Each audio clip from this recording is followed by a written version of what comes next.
예, 안녕하세요. 예, 이번 시간에는 구매 관리 할 텐데요. 구매 관리 같은 경우는 문제가 좀 많이 기출되는 편이에요. 구매 관리 통틀어 가지고 6문제 정도 기출이 되고 있습니다. 그리고 구매 관리는 조금 까다로운 게 일반적인 구매 방식하고 단체급식 구매 방식은 이 절차 자체가 조금 다르거든요. 그러다 보니까는 요거 제가 좀 상세하게 설명드리긴 할 텐데 여기서도 외워야 될 부분이 조금 많을 거예요. 그래서 이번 시간에는 단체급식 구매 시의 고려사항하고 그 다음에 구매 절차하고 정말 중요한 서식 배울 거예요. 그리고 구매 계약 방식까지 배우도록 하겠습니다. 일단 구매관리 개념 보시면은 첫 번째 구매의 정의 보시면 경영활동에 필요한 적정한 품질과 수량의 물품을 적정한 시기에 적정한 공급원으로부터 적정한 가격으로 구입하여 필요로 하는 부문에 공급하는 것이다. 이게 제일 힘든 말이잖아요. 적정한 거. 그래서 일단 가격도 싸게 사야 되고 이제 좋은 물건도 사야 되고 라는 것이 구매의 정의라고 볼 수 있는데 구매 관리의 효과는 물품의 원활한 공급과 식품 원가 최소화하는 것, 공급하는 음식의 품질을 유지하는 것까지 볼 수 있고요.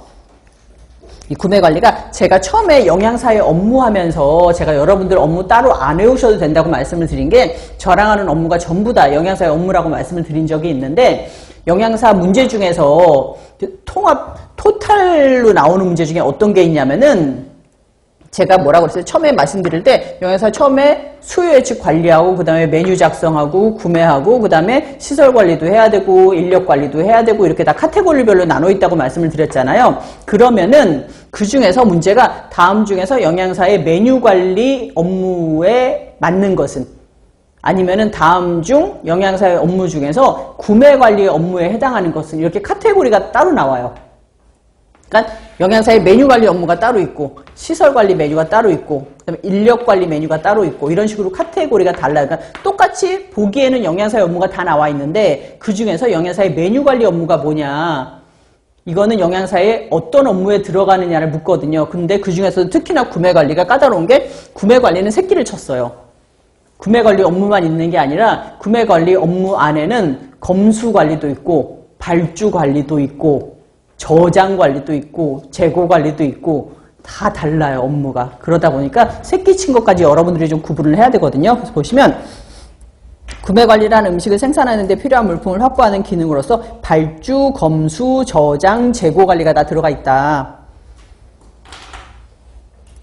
그래서 구매관리 활동의 내용은 우리가 경영사 필요로 하는 충분한 조건과 품질을 구비한 물품을 선정하고 적정한 공급원도 선정을 하고 물품의 합리적인 거래를 하고 검수도 해야 되고 그 다음에 사무처리까지 한다 보는데 3번에 단체급식소 식품 구매식 고려사항입니다. 요거 우리가 뭘 고려해야 되냐 우리가 메뉴 짤 때도 고려해야 될 사항이 많았잖아요. 그래서 구매할 때는 어떤 식으로 고려를 해야 되냐면 일단 구매 시기인데 우리가 계절식품을 이용하거나 창고의 저장 조건 등을 고려해야 돼요.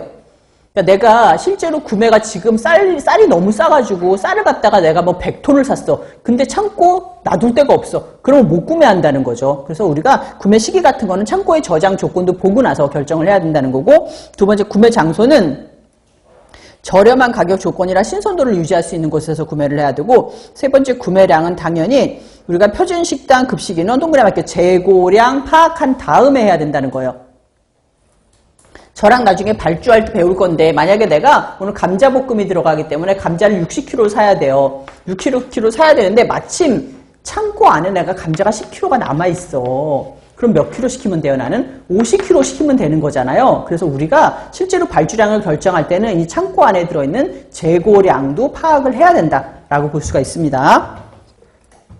식품의 품질은 당연히 검수 시에 신선도 판정해야 되고요. 구매 가격은 가격 변동이라도 정보 수집을 통해야 되는 거고 가격 변동 상태 봐야 되고 물품의 수면도 당연히 봐야 됩니다. 그래서 밑에 구매 담당자의 수행도 평가 항목인데 이거는 구매 담당자가 얼마나 일을 잘하느냐 보려면은 어떻게 해야 되냐면 재고 회전율이나 중량별 구매 단가나 공급자의 관계, 재료의 고갈, 재료비 예산 모두 다 봐야 된다라는 거고 여기 49페이지 한 번만 넘길게요. 그러면 아래쪽에 보면은 재고 회전율이라는 게 나와 있어요. 재고 회전율에 대한 게 구매 담당자 수행도 평가 항목인데 이거 이때 배울 건데 나중에 제가 별표 2개 할 건데 이거 되게 중요한 거거든요. 재고 회전율. 그래서 재고 회전율이 어떤 건지 제가 정의만 알려드릴게요. 재고라는 건 창고 안에 있다는 얘기잖아요. 이렇게 창고가 있어. 근데 여기 내가 밀가루 푸대가 이렇게 5개가 들어있어. 근데 밀가루 푸대 5개를 다 썼어, 오늘. 수제비를 한다고. 다 쓰고 새로운 밀가루가 들어왔어요? 그러면 재고가 한 번 회전을 한 거예요.